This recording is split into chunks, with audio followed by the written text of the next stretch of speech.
Gerry. We live in, well, my parents live in Aldi, Virginia. Me and my wife live in Vienna. Here's Madison High School.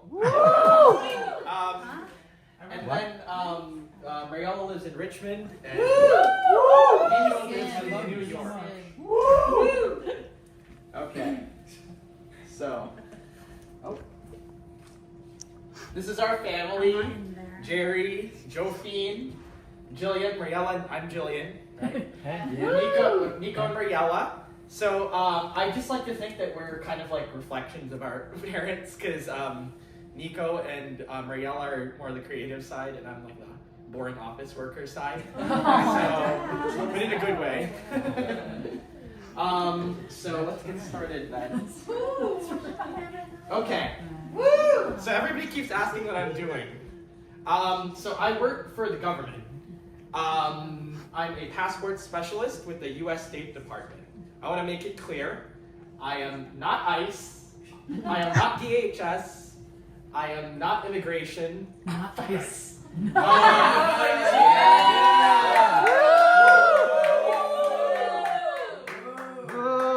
Yeah, so the work that I do, it's not really concerned about people's like legal statuses. It's usually people who want to just certify their citizenship, things like that. We don't care about any of that other stuff about, you know, status, unless you're lying. That's the only thing we care about. Don't commit fraud. So I work more on this. Our department is the one with the diplomats and ambassadors, not immigration officers, not so much law enforcement. Last year we issued 24.5 million passports. That's the most passports that our department has ever issued in 1 year. So good job, guys. Good job, Jillian. We did that. So who has, does anybody here not have a passport? Okay. Yeah, everybody had travel on their things. Good job. Good job. All right. So my day-to-day, it's basically what you think of as the most stereotypical government job. It's paper all day, usually. So I have to do about 13 to 15 passports an hour, but I usually find an excuse not to do that, because I have other work that I also do, like customer service and things like that. And then that could be up to 100 passports a day. That's when I'm really good, which is not all the time. And then one thing that it's usually very like normal, like everybody's usually saying, you know, what we already know. You know, people actually want to travel, people actually want to, you know, go to places and have their identity and certify their identity, their citizenship, things like that. But we cannot let our guard down, because there are people who commit fraud for various reasons. And sometimes it's like a really bad reason, like human trafficking. Sometimes it's a really stupid reason, like they just want to be younger.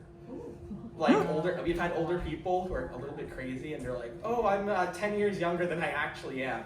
No, or they use a picture from like 20 years ago as their passport photo. Things like that. We don't usually go after them for things like that. We're usually just like, no, do it again.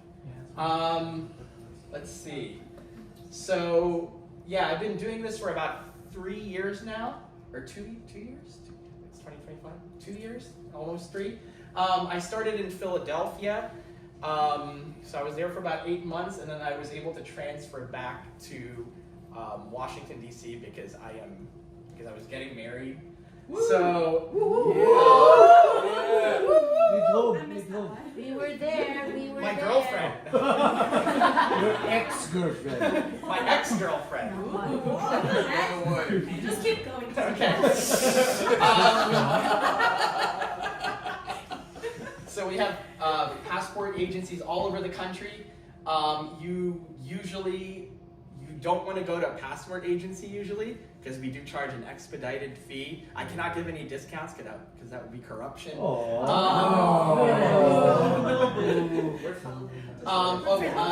And yeah, so basically you don't want to be there, because it basically means that you have messed up and that you have forgotten that you've forgotten to renew your passport.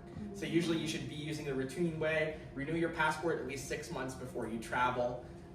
because countries usually want 6 months of validity on your passports in order for them to let you in. Okay, wait, I guess one last thing. These views expressed are my own and not those of the U.S. government, so don't tell them I said fuck ICE. And then, and these are just some pictures. I was recently did an exchange program at the Colorado Passport Agencies. This is where we discovered Chris's name. Oh. So that's why I was there. Who's that? Who's the one beside? Oh, that's Chris's. that's It's Chris's number one fan. that's Tom Cruise. His number one fan. He told me to go there. So Yeah. so you can go on the phone. Oh, regular. He's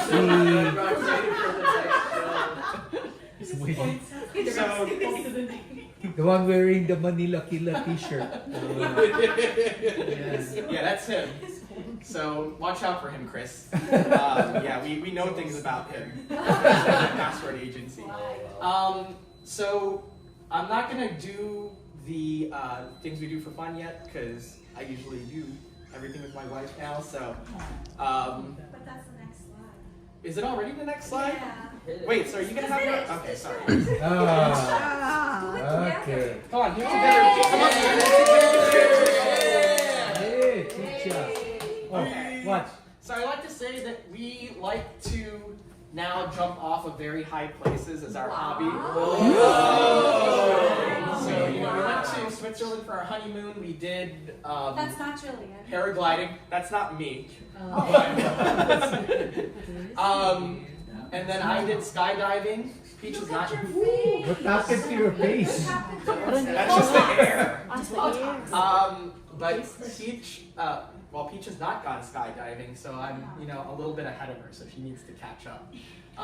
We also like to travel, like everybody here. I think we're all a very well-traveled family. We were on our honeymoon in Switzerland and Paris, and we also always travel to Disney World, because she made me a Disney adult, and maybe she'll...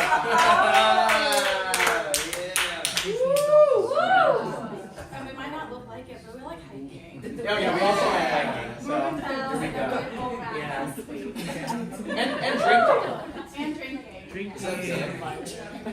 No, that's Maroon Bells in Colorado. The one- Yeah, that's where my photo was taken on my slide. The one on the left. That view there. Yes. I've been there. All right. And then you proud. Yeah, that's in Switzerland. All right, so before I go, do you have any questions for me? If not, I'll transition to Peach. Thank you. Don't lie on your... Thank you for approving my passport. We'll find out. Thank you for your service. Oh yeah, that makes sense. What, you know how we can renew our passports online? Yes. And you mentioned about people wanting to look young. How would you know if I submitted a passport photo that's 10 years Yeah. old? So we can see your old passport. So you every can time. check and see I Maybe never compare. aged. No, but if we see it's the same picture, that's a Maybe dead it's an giveaway. old picture. 2 years older. I mean, Got you're you signing. there. You're signing it. Oh, That's on you. If we find out. Also, I commit Makes that. sense. Yeah. That's perjury. So how old is Yeah. old? Like you have 6 to be- months. Your passport's your No, photo no, needs. picture, photo. The photo Yeah. needs to be at least within the last 6 Yeah, months. yeah. All right. What's the craziest passport story you've encountered in your job? It wasn't me, but somebody uncovered a fraud ring. And it's a lot of people like pretending they're, because you know, they only go to US citizens or people who have become US citizens. And it's people pretending that they were born in the United States and then stealing somebody's birth certificate and then saying, I'm actually that person. Yeah, Identity so. theft. Identity theft? Yeah, it's usually identity theft. We can usually tell by somebody's handwriting. We can tell by, you know, as we can see all the pictures of the person. So if there's a match of a picture that's not that person, we can tell. Yeah, it's stuff like that. So yeah, it's scary sometimes what people do, but thankfully, you know, you can usually catch Will them. you be using AI at some point? So the State Department has created an AI I haven't used it so much yet, but the challenge we had was that we needed to make sure that the AI was pulling from like sources that are not compromised, and also that AI is not revealing, like the AI is not revealing things that it shouldn't reveal, because there is a classification level. Like for instance, I work with sensitive but classified information, although I have a secret clearance that I don't really need usually. But yeah, it's stuff like that. So By the way, we have a session for AI. that's right. It's coming up. So ask that again to the next week. All right. Did you say anything about this? For babies, we have Finn, and the dog I'm holding in the middle, Lester, just passed away in August. Lester. And then we got a new baby 2 weeks ago. Looks like Oreo. Yeah, the Jiminy Schnauzers. Yeah, they're all mini trousers. So how many do you have now? We have 2. We just start. Finn and the Duchess. There are now more The first and the last photo. Oh. Duchess is 9 months old. Yeah, we got her from Pennsylvania Dutch. Amish. Amen. No Electricity. I think it's your turn. All right. Jillian, thank you for working during the shutdown. Oh yeah. You didn't get paid. It's contractual, you're paid. Yeah, it's back pay, so I got paid twice yesterday. This dinner is thanks to Jill. Yeah, food is on Jillian tonight. Wow. So I'm Peacha. My nickname is Peach. You guys call me Peach. I know Peach Yes. is a long name. I'm a property manager with Hines. I have the DC real estate commission license. So day to day, I would say property management is like 20%. Oversee like day to day activities inside the building, and then we bid all the contracts related to the property as well. I would say 80% of my job is finance. So on the financial management side, you know, we do our budget presentation, quarterly financial meetings, AR, reforecast, that's a spell, and then we report directly to ownership. We enforce the lease term, we do tenant engagement, similar to like the sales and marketing side. We also have like external marketing team like JLL, Cushman Wakefield, Newmark. We use CoStar, BTS as well. Yeah, so a lot of it is focusing on the lease term and landlord-tenant relationship and law. My previous building is 1001 Pennsylvania Avenue, next to the FBI building. This is the office of Carlisle group. And Cloud and Mooring. We also had AFPI, which is a Trump think tank, across the walk of Astoria. So that was a really interesting transition, and they did move out before the inauguration. So that was one of the best ownership decisions we made. Yeah. So when I went in was a transition around COVID into a $60 million renovation. So the bottom is like the old interior concept, and the up top right is the new one. This one is owned by Nuveen, which is a Teacher Insurance Association pension fund. So it's a real estate that manages the investment into the pension. So that was my first property. And then this is a property that I transitioned to. Today is actually 1 year. So this is kind of a semi-vacant building. We have Navigant Consulting. We have McKinsey in the building. This is a Kuwait Investment Authority fund. So I work directly with the Kuwait for investors. The rooftop on the first photo is a $15 million renovation, which I was in project management as well. And that one just finished this summer. Next year's phase 2 is a $5 million renovation, a smaller project. So I'm really looking forward to enhance the amenity. The market now is kind of, still picking up from the pandemic with a lot of vacant office retail space. People want to downsize. So it's been a tough market, but we're getting back. I think a lot of it comes with people coming back to work as well. I didn't put here, but our sister properties, the Dwight Building, also in Tyson's. We have a lot of projects across the East Coast, globally. One Vanderbilt in New York is also Heinz. And then we have the South Station in Boston with the Ritz-Carlton residentials going up the train station. So, yeah. So a lot of it is like a little bit of leasing, marketing, property management, and finance. That's it. Question: are you mainly commercial Yes. property management? Yes. So, I mean, there's multifamily, Right. just not something I'm into it's right different. now. Yeah, yeah, It's a little yeah. different. So we do Yeah. have retail and office. Yeah. Cool. How did you get into property That's right. management? So a little background. I started my career in Disney. I was a Disney internship. So hospitality. I studied global hospitality management in Georgetown. Hospitality has always been my game. Hotel was kind of like going into right before COVID and after, and I wanted something that was more like the schedule is like Monday Stable. to Friday, more stable. So I got into property management because Heinz manages City Center in Washington, D.C., and I used to work at the Conrad Hotel with Hilton. So that's how I transitioned from hotel to property management. I noticed that one of the buildings that you were involved with was 1601 Pennsylvania Avenue, right? This one is 1601. 1001.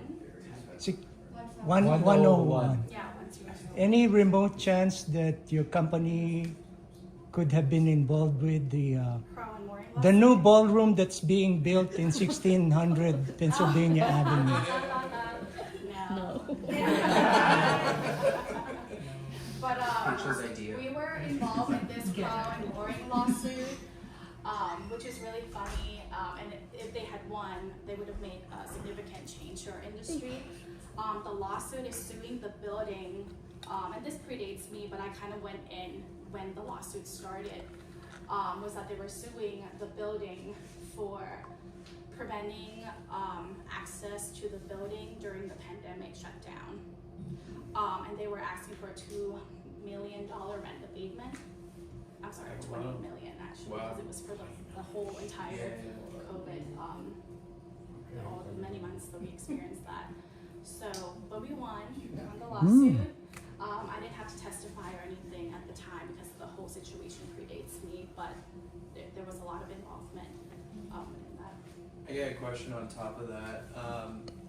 Honestly, as somebody also in commercial real estate, I understand the need to occupy Right. property, but also, do you think the rent abatement, is that what the word is, kind of also led to the return to office in a lot of standpoints of Yeah. companies who had long-standing leases and stuff? Yes, so we have rent abatement short term for like Mackenzie, who's a long, we have What's strong abatement? relationship. Like Abatement? free rent. Like payback. Free rent. But we also have, like, if you extend 10-year with us, we have a 2-year for your rent abatement, which is pretty standard to the industry, but you see that a lot. But yeah. Yeah, that makes sense. Yeah. Makes sense.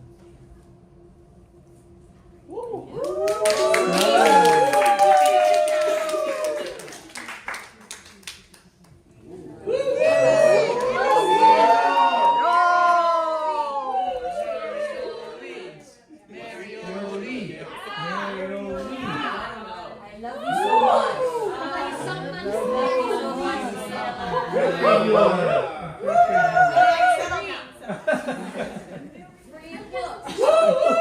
My legal name is Mariella, but everyone in this family calls me Meryl. So if that's the significant others, if you're like people calling me Meryl, that's why. And yeah, so I own a bookstore. It's called I Love You So Much Books. ILYSM for short. Ilson. Yeah, Ilsum or Ilsum. And we're located in Richmond, Virginia, in the Brooklyn Park Avenue neighborhood, which is in North Side. And the bookstore specializes in radical literature, feminist, queer, literature of color. So a lot of the books that we carry are books that either I connect to personally or that I feel more people should be reading. And it's about 1,300 square feet, and you're gonna see it tomorrow if you're in the van that's coming to Richmond. Yeah. But yeah, you'll get to see some of the stuff that we have in our shelves. We have a lot of Filipino titles, Filipino authors. I pride myself in being able to bring Filipino literature to places where it's not really seen often, or emphasized. Mostly we have authors of color, we have a lot of Palestinian authors. Palestinian flag. We also pride ourselves in being a space that is very, we're very loud about everything we believe in, which is, free Palestine, fuck ICE, just like, and so it's been really great to create that too as a space. I'm also the only woman of color in a job in Richmond. Yeah.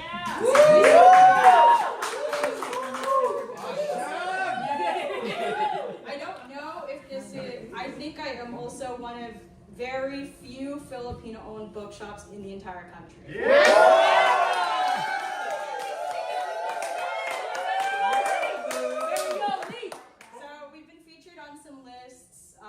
For bookshop.org has featured us, and Libro FM has featured us, and I'm going to talk more about those too. So some of my hobbies pertain mainly, I dedicate nearly all my life to the bookstore, so a lot of my hobbies have to do with reading, writing. I watch a lot of films, listen to music, go to concerts, and a lot of also activism in my community as well. That's my pet, Luna. And then some of my favorite books, I just thought I would throw that in, is All About Love by Bell Hooks. Martyr by Kaveh Ekbar is a really great book that I was put on my list this year. And then another book I really love is I, Who Have Never Known Men by Jacqueline Hartman. And and so we've been featured on a lot of Richmond publications. So we were Richmond's Magazine's Best New Store of 2025. And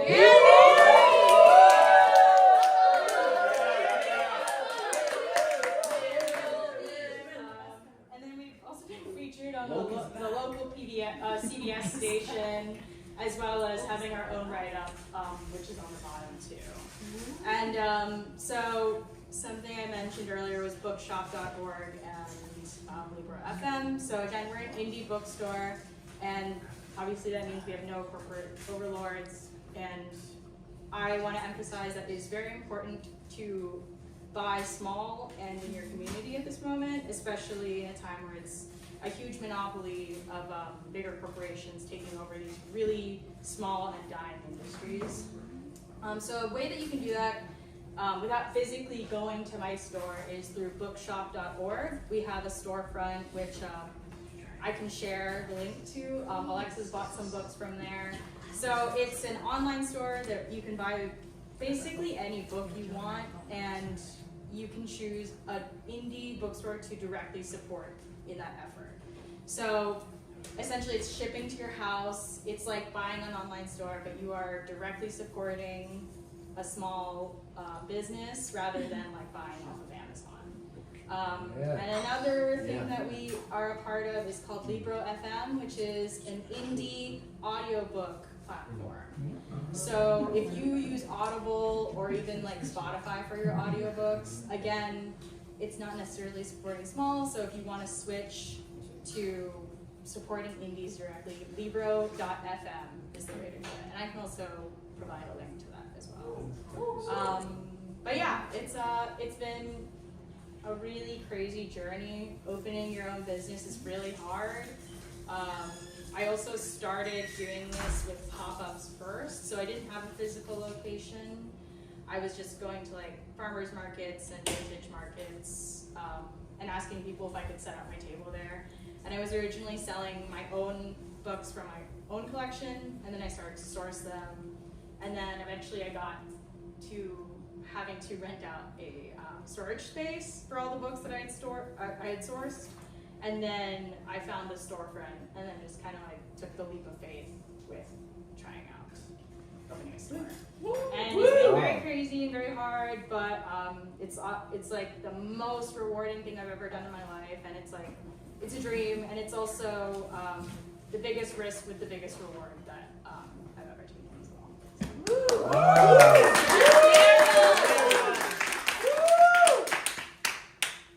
In a short couple of sentences, you listed 3 books. Yeah. Can you tell us about those 3 books? Yeah, I can quickly tell you. So All About Love by Bell Hooks is a nonfiction book. And it basically talks about all the forms of love that can appear in your life, whether that's platonic love, romantic love, the love you have with your family, the love you have for a child. So I find it one to be the most foundational books to the way that I live my life and the way that I love people around me. Martyr is a fiction novel about an Iranian man living in New York who is he is going through a life crisis a little bit, and he's also dealing a lot with his identity being Iranian American, living in America, and the racism and the weight that holds too. So I found that to be a really profound book. And then I Who Have Never Known Men is a sci-fi fiction book about it's very vague, and it's very it doesn't tell you a lot about what's going on in the novel, but essentially it's about women's place and the role that they have in a society, and what if they woke up in a world where men weren't around. So I love to read books like that, where it kind of deals with these really in-depth and kind of existential questions. And yeah, I also try to read as diversely as possible as well. Is that any of those books available to buy?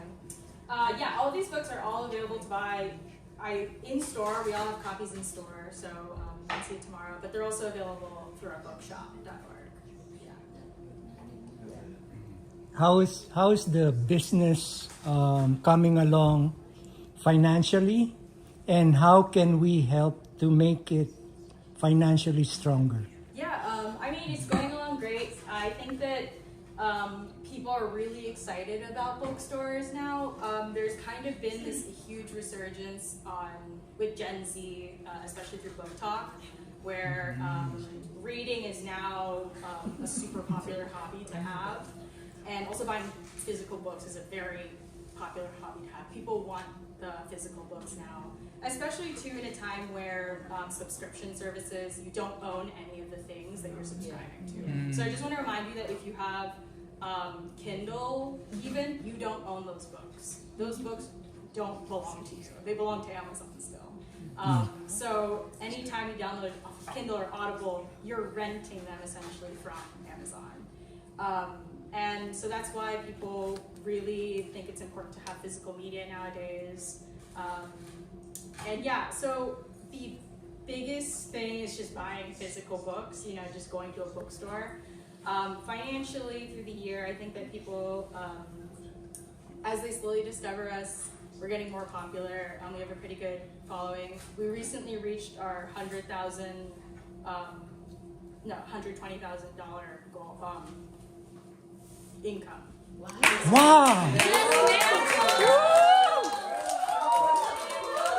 Really? How much did it cost to start the business? Oh yeah, to start the business, I basically cleared out my savings, and also, with the help of others on the way. It cost about $10,000 to $15,000 to start up. So you did 10 times over. Yes.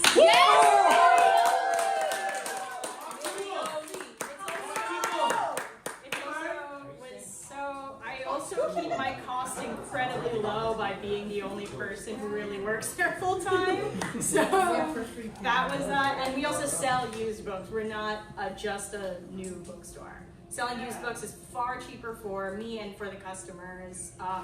It has a low buy-in and obviously like a pretty good return. But it also promotes a cyclical cycle with the things you own, and you know, obviously it doesn't go to a landfill; it goes to someone else who buy a used book.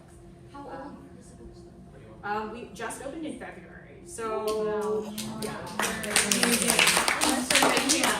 February and you made that incredible. Yeah, it's crazy. I mean, it's a lot of hard work. It's not passive at all. It's, you know, it takes a lot with your body. I'm lifting 50-pound boxes every single day with the shipments of books, and you know, like all of this was all sourced by me. I had a friend build the shelving. I went and rented a U-Haul to get the table. I got all these. I had to get everything in here by myself. So, and with the help of other people. But yeah. So just quickly, what's the return on investment? I don't even really know at the moment. Or for anyone else? It's $100,000 if I do the math right. So it's like 1,200%? 300%. Something? 10 times. 10 times. Yeah, Yes, 1,000%. We have a 971 square foot retail vacant at the building if you're interested in expanding to Washington. So my question is, are you looking to expand the market? No, absolutely not. I think that there is an attitude that comes in business where it's like growing, you have to get bigger every year. Yeah. Sometimes you can just be happy with where you're at and creating a quality product in a small scale, not wanting to necessarily expand, physically. You don't want to be the next Amazon. No. Yes. No. Good job.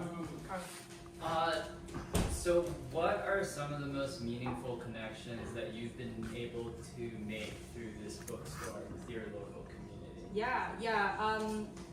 So this neighborhood is what would be deemed or called underserved by the city. It's a corridor that has not been used for a while, and a lot of the businesses there were, the turnover was extremely high. And I feel like now in 2025 is when a lot of people are finally investing in this corridor. So something that I hear often is a customer will come in who's lived there for like 20 years and been like, I've always wanted a bookstore in my neighborhood and never gotten one. And you know, to be able to provide that to the community is really important. And it also, a lot of people will come in and say, I didn't realize I wanted a bookstore or in this neighborhood. And I think a more like sentimental story to that is we've gotten like older people will come in and be like, I haven't seen this book in 20 years and you have like a used copy and now I get to take this home and I've not had a copy of this book for ages. So it's just like, it's to be able to provide that is that connection is pretty magical. It's it's the most basic human form of connecting over, pieces of media and the history behind those things. So, I have two questions. Yeah. The first question is, how many years, or like, how long did you have to do pop-ups before you had to open a physical store? Yeah. So I only did pop-ups for about a year and a half before I actually opened the physical location, which is it's extremely fast timeline. No one around me was ever really doing that. The reason it was so fast is because I saw this space open up and I thought in the moment if I didn't go for it and ask for it, I would regret it forever. And because the worst that they could say is no, or it's just too expensive, or it's out of my budget. So taking that risk, even though it was extremely fast and felt very scary, was worth it. And so I didn't have to do pop-ups for too long before opening a physical location. And the second question, Because you could name the bookstore like so many things. Oh, yeah. How did you land on I love this bookstore? Yeah, I kind of love when movies or books or even songs have oddly really long titles. I don't know, I just find it funny, and so I wanted to kind of play on that, like having an absurdly long bookstore title, but also having it be a phrase. Like businesses like call your mother bagels. It's like, you know, it's like it kind of is a call. It's a call to action to you as well. And so I've had people ask me like, oh, why did you call it I love you so much? And it's honestly just I liked that it was a cheeky thing that you could say to someone else, but you were talking about a bookstore. So you could be like, oh, I just went to I love you so much, and then you just kind of professed your love to someone, but you're talking about business, which I don't know. I just thought it was funny. And the why could also refer to the book. The why could refer to the book that somebody buys. Yeah, it's like it's the whole space. Like that 20-year thing that person was looking for a book for 20 years, and now he found it, and he's gonna say, I love you, referring to the book so much. Yeah, it can take on a ton of meanings. Mommy question. How many people have proposed in front of your store? We've actually we've had 2 proposals in our store. Yeah, and I think people love the name of the store, but also just bookstore proposals are actually pretty common because it's a space that people, you know, go to a lot, and they sometimes feel like there's something better. How much do you charge commission for proposals in front of you? I actually don't, but someone told me I should start asking for money. But I'm also just like, I don't know, Promotion. it's fun, like, yeah. Instagram. Have you been able to use the space for like events or community things? Yeah, so we're hoping in the new year to do more like gathering options. So I've hosted a couple book clubs. I've also hosted a free school where community members all came and taught each other skills without any charge. So that's another option. And then also author events. They're just a little bit harder to plan because it does take a lot of personal time, and that's time that I am literally stretched to have because I'm running the store and I can't be staying afterwards for hours on end. But hopefully in the new year, we can have some events.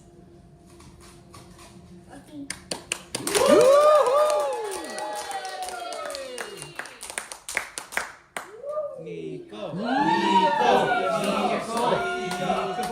I used to have one slide and then I saw that people had a lot and Nico. You just have one? No, I have 3. Okay. Yes, Okay, Nico. so you guys know my name. I live in Brooklyn, New York. I moved there in 2022 when I was 22. And now I'm 25. At that time, I was working remotely, so it was a good time for me to go because I could work from home. Like I wasn't leaving a job when I moved. My values didn't align with that job, so I quit that job, but I didn't have a job. So there was a few months where when I was 23, when I had no job, and I was in New York.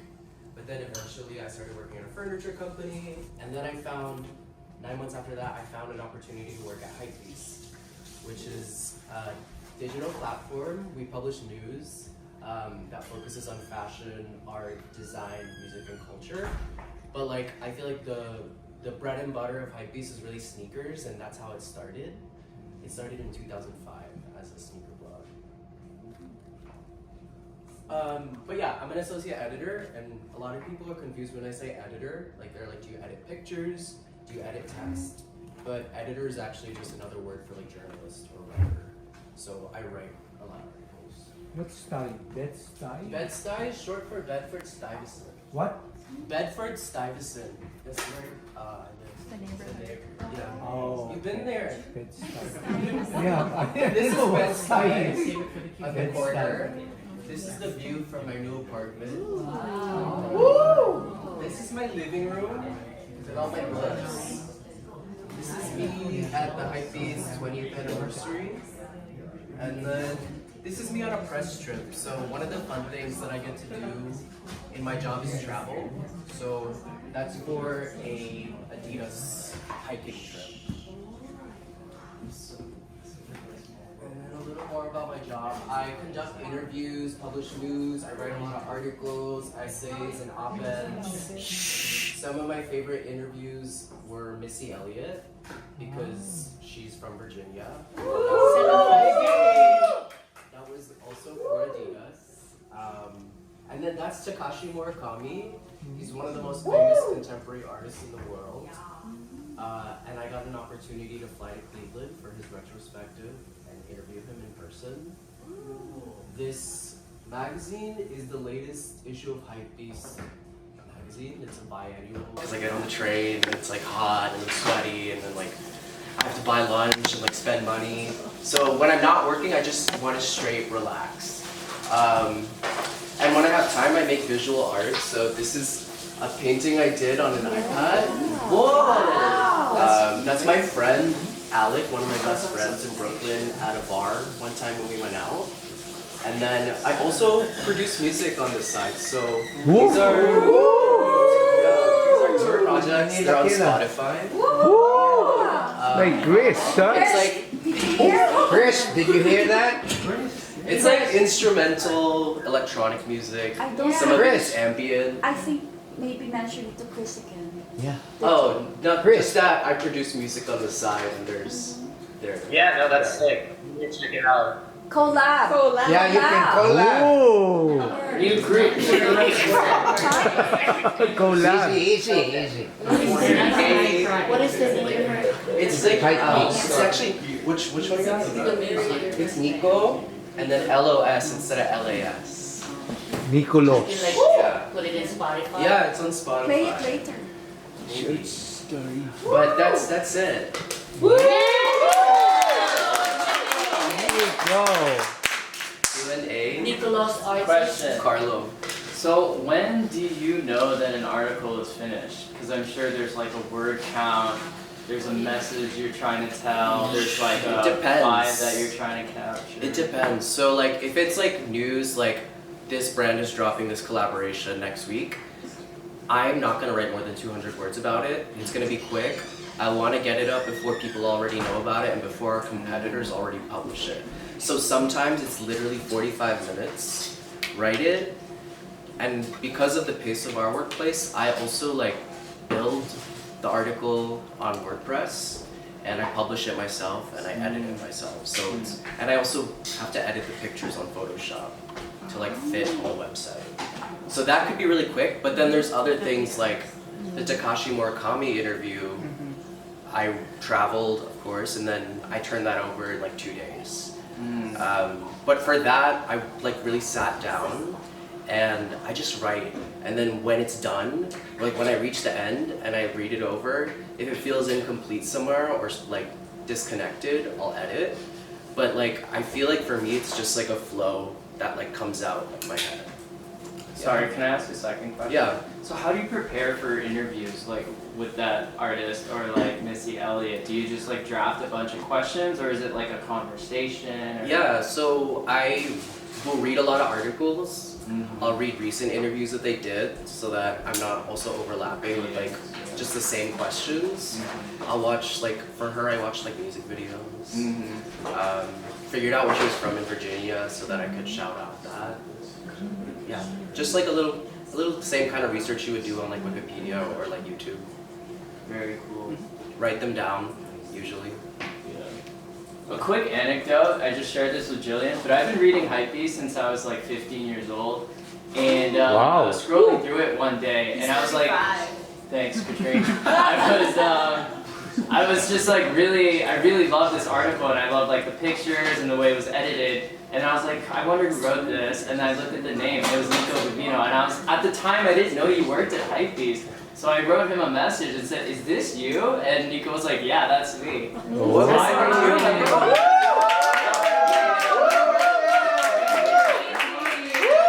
Do you remember what article? I can't remember which one it was. It's in our like DMs, Yeah. but like, yeah, it was really good. Yeah, it's good work. Yeah. Thank you. Thank you so Cool.